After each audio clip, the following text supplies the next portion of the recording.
ایران کے نائب وزیر خارجہ قاسم غریب آبادی کے مطابق تہران نے اسلام آباد اور عمان میں ثالثوں کے ذریعے ہونے والے مذاکرات میں امریکی اور عمانی تجاویز کو یکسر مسترد کر دیا، کیونکہ امریکہ نے منصوبے میں شدید بیجا مطالبات شامل کیے اور دھمکی بھی دی کہ ان کا کسی صورت بھی مذاکرات ناکام تصور ہوں گے، جس کے بعد امریکی وفد بات چیت چھوڑ کر واپس چلا گیا۔ ایرانی وفد نے متبادل راستے کھلے رکھنے کی عمانی تجویز کو بھی مسترد کرتے ہوئے واضح کیا کہ جنگ میں آغاز سے ہی اس کی اصولی پالیسی کے تحت آبنۂ خروش کو بند رکھنے کا فیصلہ برقرار رہے گا اور ایران کسی دباؤ کے بغیر باوقار انداز میں اپنی سفارتکاری جاری رکھے گا۔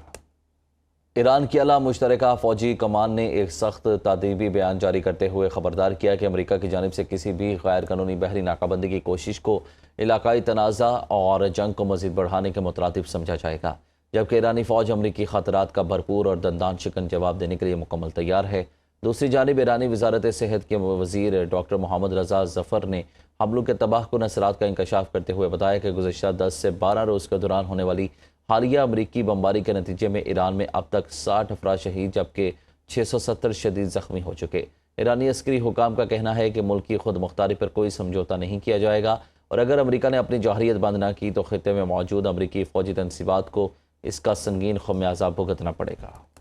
امریکی صدر ٹرمپ نے ریاست مشیگن میں ایک بڑے عوامی اجتماع سے خطاب اور صحافیوں سے گفتگو کرتے ہوئے دعویٰ کیا کہ امریکی افواج نے ایران کی بحری فضائیہ، عسکری قیادت اور فضائی دفاعی نظام اور ڈرون میزائل بنانے کی زیادہ تر صلاحیت کو مکمل طور پر تباہ کر دیا ہے۔ صدر ٹرمپ کا کہنا تھا کہ امریکی ناکہ بندی اور سخت فوجی دباؤ کے بعد اب ایران اپنی سابقہ صلاحیت کے مقابلے میں صرف 7% کی رفتار سے ڈرون تیار کر پا رہا ہے، جس کے باعث وہ خود امریکہ سے بحری ناکہ بندی ختم کرنے اور معاہدے کے لیے التجا کر رہا ہے۔ انہوں نے سابق صدر باراک اوباما کی ایرانی پالیسی پر سخت تنقید کرتے ہوئے ایران کو گزشتہ نصف صدی سے مشرق وسطی کا گنڈا قرار دیا اور واضح کیا کہ ایران کو رعایتیں دے کر خریدا نہیں جا سکتا بلکہ اسے شکست دینا پڑتی ہے اور امریکہ اسے بری طرح شکست دے رہا ہے۔ امریکی صدر نے مزید انکشاف کیا کہ اس وقت ایران نے براہ راست اور ثالثوں کے ذریعے ملاقات کی درخواست کی ہے، جس کے بعد دونوں ممالک کو درمیان انتہائی خوشگوار ماحول اور مثبت مذاکرات جاری ہیں۔ تاہم انہوں نے یہ عزم بھی ظاہر کیا کہ وہ روسی صدر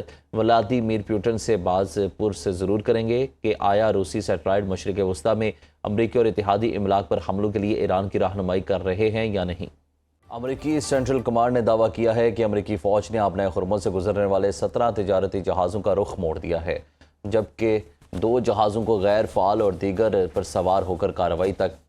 کی گئی تاکہ ایران پر عائد امریکی ناکہ بندی پر عمل درآمد یقینی بنایا جا سکے۔ سینٹ کام کے مطابق یہ اقدام خطے میں بحری نقل و حمل کی نگرانی اور ایران کے خلاف عائد امریکی پابندیوں پر عمل درآمد کے سلسلے میں کیے گئے۔